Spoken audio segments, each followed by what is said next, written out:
Hello, welcome to the return of the dark side of the brain, darker and more brainy than ever.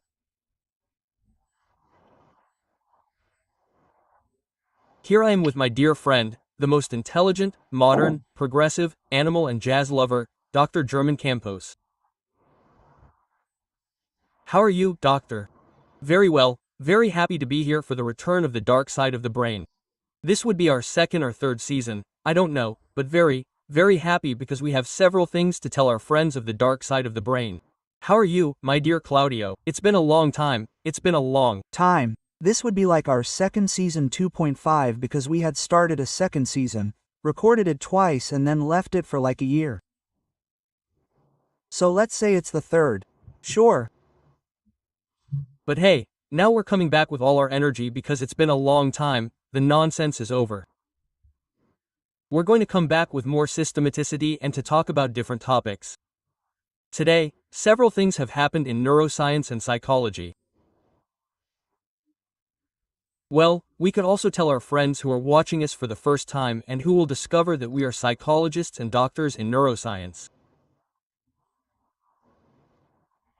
So, we are psychologists as a basic career and then we continue in the world of neuroscience. We are dedicated to research, university teaching, so we have this small space to chat, have fun, explain some things, comment on the news, etc. So, that is the idea of this space, of this channel called the dark side of the brain. Yes, apart from being able to talk about things that are not usually discussed in a talk or that are not usually discussed in a class, but to talk about the spiciest and hottest things in the field of psychology and neuroscience. How? And with this I want to open today's conversation. The other day, I was asked for a spot at the Center for Science Communication. Okay, let's see. And the question was, can ChatGPT replace psychological therapy? A deep, difficult question. I believe that a question that many scientists are trying to answer today because it can have many implications, therefore, it is not a trivial question and solving it, well, I think it will lead to a lot, to many developments, to potential developments.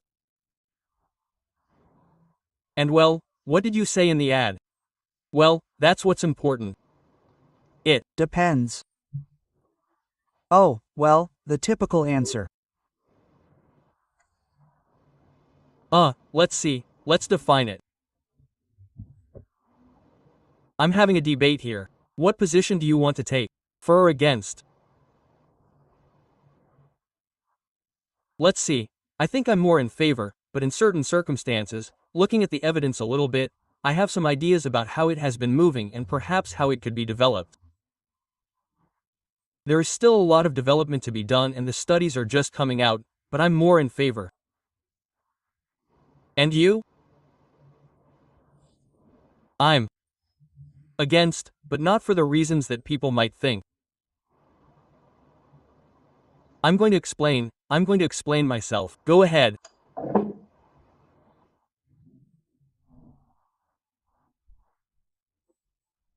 When one talks about whether GPT can replace psychological therapy, the main arguments, or generally the main ones against it, are that artificial intelligence cannot capture the depths of the human being or the clinical eye that a psychologist has.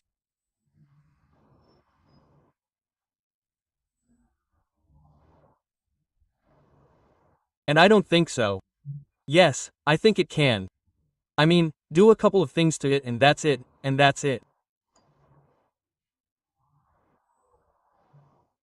But I think there's something in particular that it won't be able to do, and that is that artificial intelligences are currently designed to be complacent.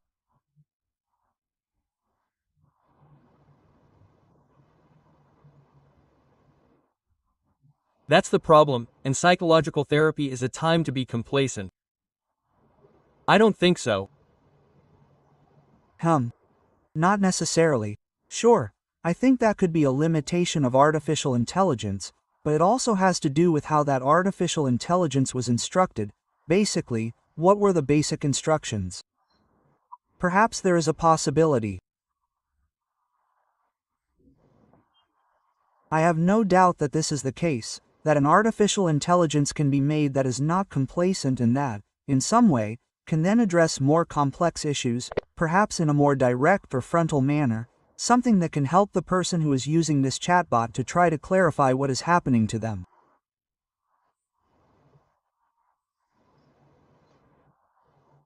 Yes, you see that there are many problems with this situation, and we could go on listing them. Let's see. Problem number 1. This year I had to teach a class on the limits of future projections in cognitive science, and I said, oh, why did I think of doing this class? Because of course, when you talk about future projections in cognitive science, you have to go and look up what has been done in 2024 and 2025, that is, things that I had not read. So, I got into a case. The thing is that I came across a lot of articles that appeared about artificial intelligence and the relationship it was having with humans.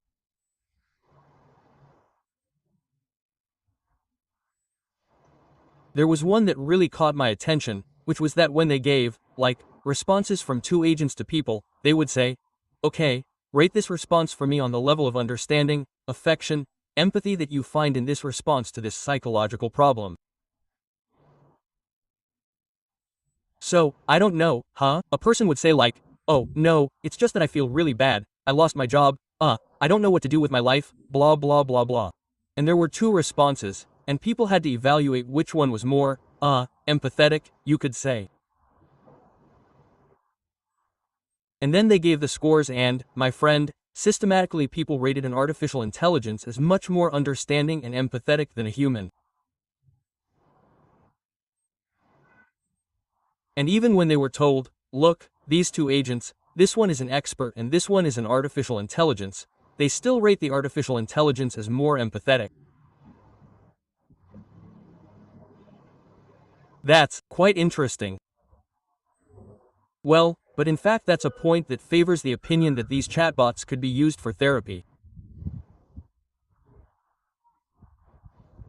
That is, if the person feels that there is something that is empathetic and that is also aligned with the goals of the therapy, we could talk about a, so to speak, alliance. This will have to be developed theoretically, but the machine and the human aligned with a goal, and especially if the person feels that this thing is empathetic with them. Yes.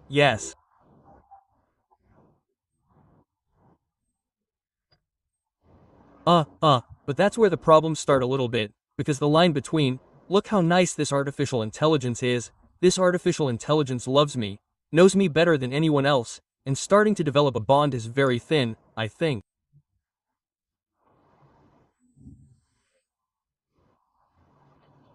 Well, I don't know if you heard what happened on Reddit. What happened on Reddit? No, I don't understand.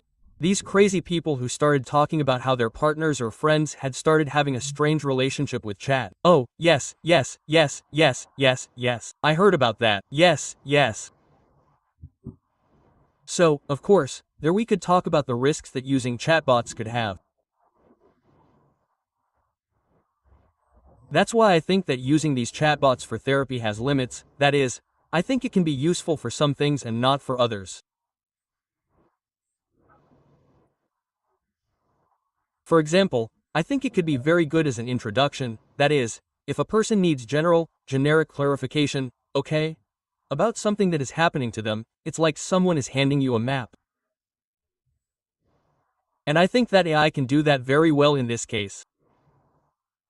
For example, and there are some studies, in fact, there is evidence on this in disorders related to depression, with anxiety. An initial clarification from AI, not as a treatment, but as we could say, initial suggestions, can be beneficial for the person. But now, wait. Now, for more complicated problems, for example, working through grief, like, say, a close relative died, your dog died and you can't solve that properly, in other words, more complex issues, I think that human participation is necessary, like a psychotherapist. I think it has to do with the complexity of the problems, in the same way as, for example, a medical problem, that is, a medical problem. If you tell them about AI and it's something relatively simple, generic, we're probably going to get a very good answer from it, an answer of as much quality as the one we could get from a doctor. But for more complex things, I don't think so, yet. Maybe in the future, yes. Yes, that's why I was asking you, like, I agree, but I was wondering about what kind of problems, like what would you say, like, look, I understand the complex ones, but what would be a minor problem that you would delegate to an artificial intelligence?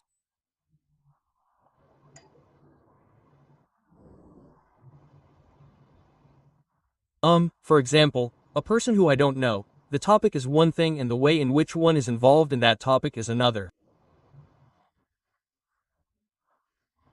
I'll give you an example. Let's suppose that I have a romantic breakup. Okay. Maybe I have the tools, the memories. It Went very, very deep. right? If 4 years have already passed. No, come on, listen, we're not going to bring up the traumas here. From there, you have to go talk to an AI, to see what it tells you. Sure. Well, imagine that you have a romantic breakup, but if you have the personal tools to address that and to more or less cope with it, but you need clarification on, for example, what is the best way to grieve in that sense? I think that it can help you and can alleviate, I don't know, the anxiety that you have about it. But, okay, let's suppose that you don't have the necessary tools to carry out a more complex process. Let's suppose that this breakup happened on bad terms.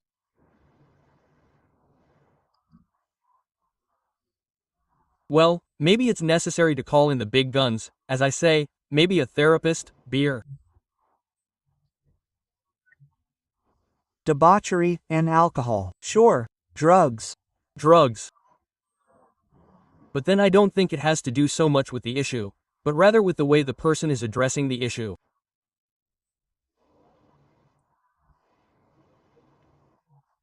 I don't know, I highly doubt that AI can consistently contribute, for example, to post-traumatic stress disorder.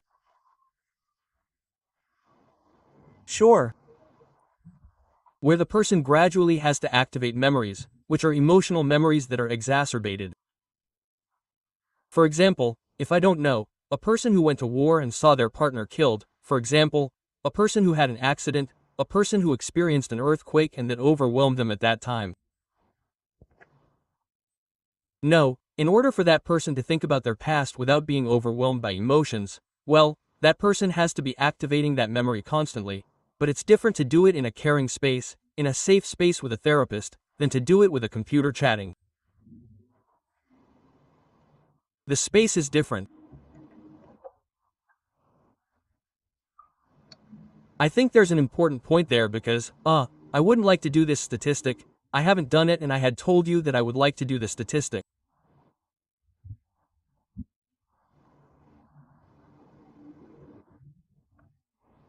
Of how many people believe that their artificial intelligence has adapted to their personality or that it understands them? Sure, it seems to. It seems to me, kind of, it seems to me that that number must be high. It must be quite high, like, the level of support that an artificial intelligence can provide, the level of listening can be very comforting, and I think it can even start to confuse a person.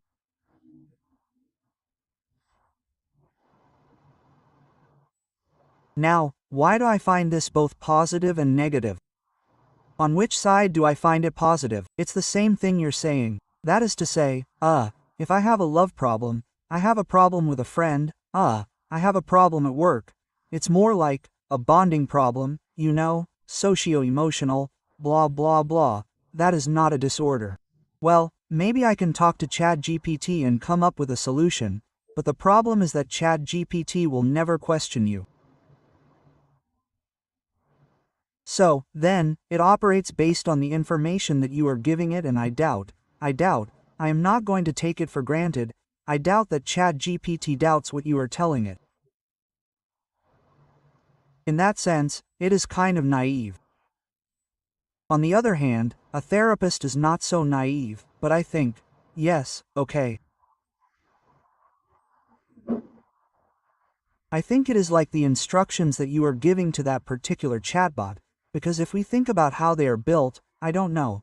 I haven't done any studies to see how they've configured another chatbot, but I imagine that there are instructions at the base that aren't simply, it's not the same as talking directly with a GPT chatbot, because these chatbots possibly have instructions on how to move within certain limits, for example, and from certain theoretical perspectives, for example, the studies that have been done have been from a line called cognitive behavioral, above all. So, I think it has to do with how it's programmed, and perhaps one of the problems today is that people start talking directly to a GPT, but there's no GPT that's prepared to receive that information and respond like a therapist would. But I think that the chatbots that have been tested in studies, must be, programmed by psychologists and researchers. I think they work a little differently, but perhaps, I don't know, perhaps if one asks GPT directly how to behave like a therapist, perhaps it will start to do so. He begins to give different answers than he would if one were to speak directly with GPT, if one were to put him in the role of the therapist. That's what I'm getting at. Sure.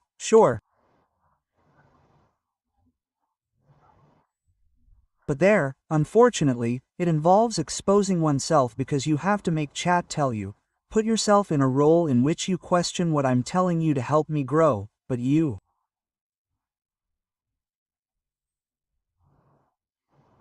may not like the answer he's giving you.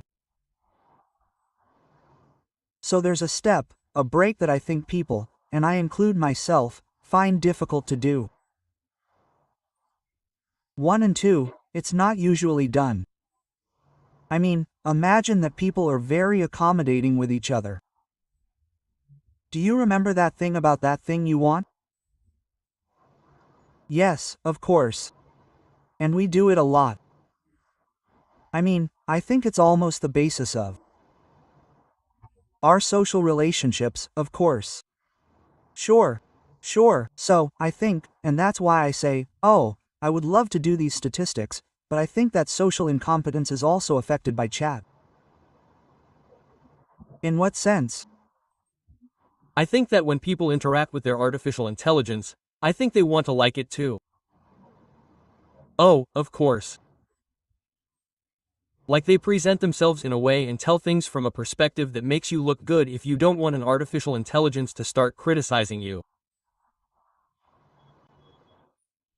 That's what I mean when I say that I find it dangerous to have it play the role of therapist for slightly more complex cases, because of course, it depends exclusively on what you tell it in writing. I understand. Well, one of the suggestions or one of the lines that are being considered in relation to the subject is the proposal of hybrid therapies, right?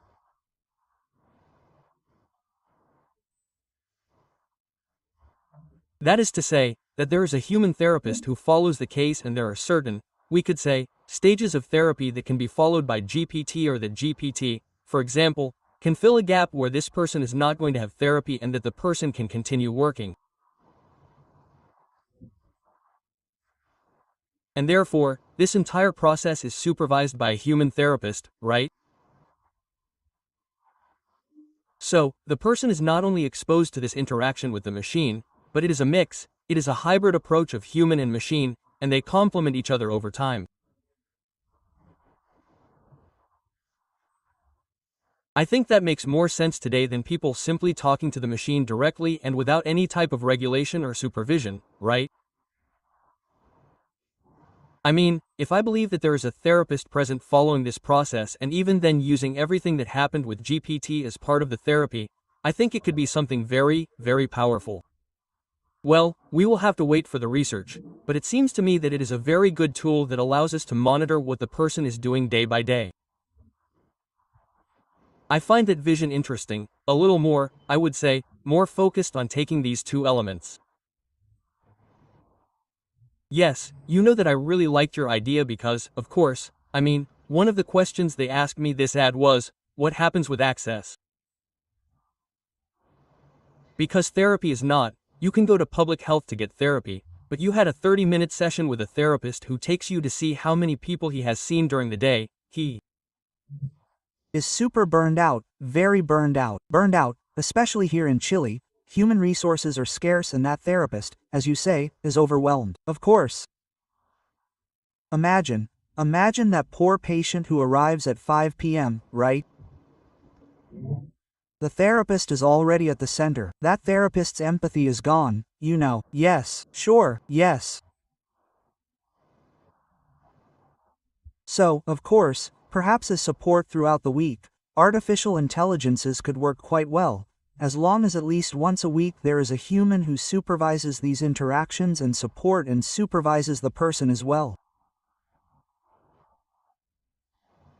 I had thought of another alternative, let's see, one that leaves out the therapist.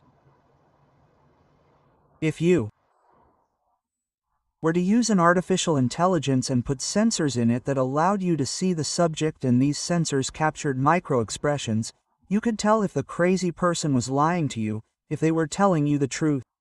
Of course, but I don't think that's all it has to do with. I mean, I think that's going to happen, and in fact, well, yes, I think that VIA currently has a system that allows you to see and recognize things. I don't think it's going to happen, it's going to happen at some point.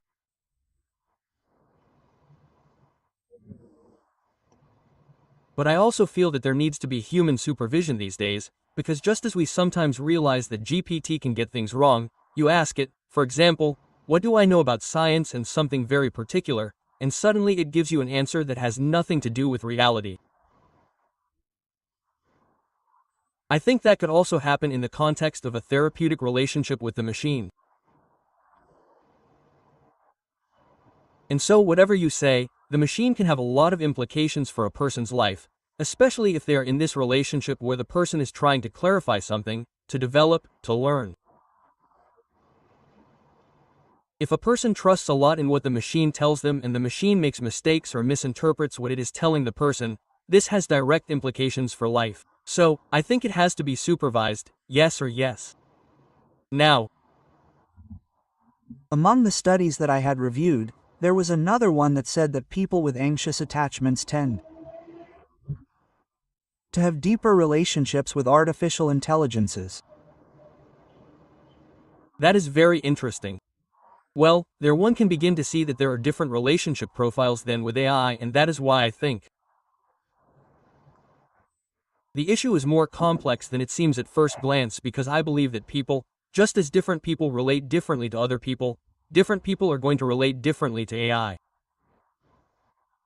So, we have to start looking at what the different relationship profiles are, because it's not the same for a person to use AI as a tool or to, for example, search for information or to clarify what's happening to another person, than for them to delve deeper into a topic and, depend a lot on what the AI tells them. They are different patterns, and I think they have different implications and consequences. Yeah, no, definitely yes. I was telling you because the other day I was talking to someone who I just kind of listened to and said, why not? My chat and I have been talking all these days, and my chat told me the other time, and I was kind of looking, and of course, like, since someone might be a neuroscientist and all, but the psychological side doesn't go away, well. Quote. So my head started to turn to the side, like, who is my chat? No, my chat and I had a very close relationship with his artificial intelligence.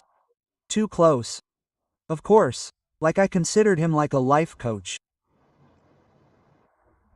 And when I asked him, I said, do you think he has a conscience? Do you think there's something there? Quote, he said, yeah, definitely. I said, wow, shocking.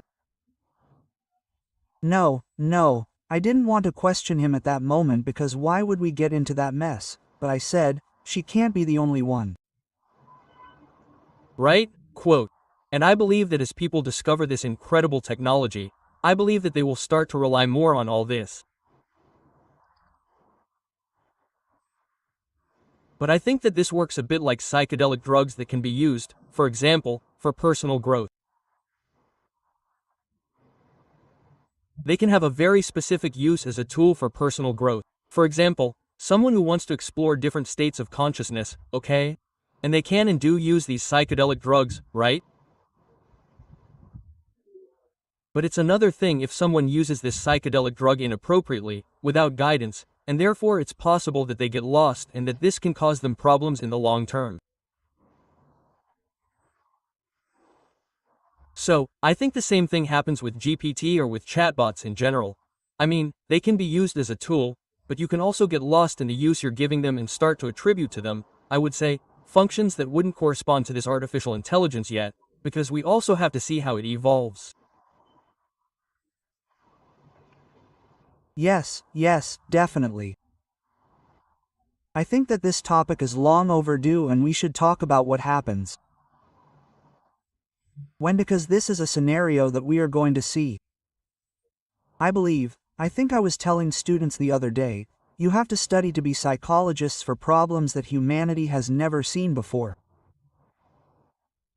So, it is highly likely that you will have to be in couples therapy, in a love triangle between a robot, a human and you. It will happen perhaps already. I mean, it has already happened somewhere in the world. We have to start preparing ourselves because there are relational things that we need to understand deeply in order to address this issue. So we should see if we can fall in love with artificial intelligences and what that means for our relationships. There will already be a Japanese person in love, I know, who marries their artificial intelligence. Yes, there are already people who marry a lamp. Hey! Listen, and here something else is going to happen, to also close things out a little bit, but these systems are already so complex, and they have emergent properties, that is, they are properties that we cannot predict. Simply from the initial algorithms, that is, we program the algorithms and this began to acquire complexity with their training, and then this behaves in a way that we can't predict very well, and this is a problem today in artificial intelligence. So, today something called machine psychology is emerging. So, there have to be psychologists, and this is already an area that is also emerging from the American Psychological Society. There have to be psychologists studying these creatures as if they were living beings and seeing what they do, how they behave, what they say. And also then we psychologists are going to have to start studying these machines to see how they behave as therapists in that role. We are going to have to be observing them closely to see what they say, what they do, what advice they give, what advice they don't give, how they relate, etc. So, there is a lot of research to be done. It is a fascinating field, but well, there is a lack of information, a lack of experience, and it is something that is just happening, so very interesting, fascinating, really. Yes, it is a good time in the history of humanity to be a neuroscientist and a psychologist. Well, that our students get excited, then get motivated, because here, there are many. Yes, it's just that I think they still don't understand the depth of the issue they're getting into. Yes, there we're going to have to go down that rabbit hole that's getting deeper and deeper. Exactly. And my friend. Well, it's been a very good conversation to kick off this new season of Through the Brain. We're going to be talking about all these entertaining, cutting-edge topics, many topics that are kind of on the edge of science today, that not much is known about. So all that is interesting. We're going to bring it to the dark side of the brain and the news and everything. What do I know? Yes, and here we're going to be approaching them from our level of expertise. At some point we may be wrong, but we're always going to try to maintain a sufficient level of rigor to inform and relax about the exciting world of neuroscience and psychology. Absolutely. Okay. So, see you in the next episode. Bye.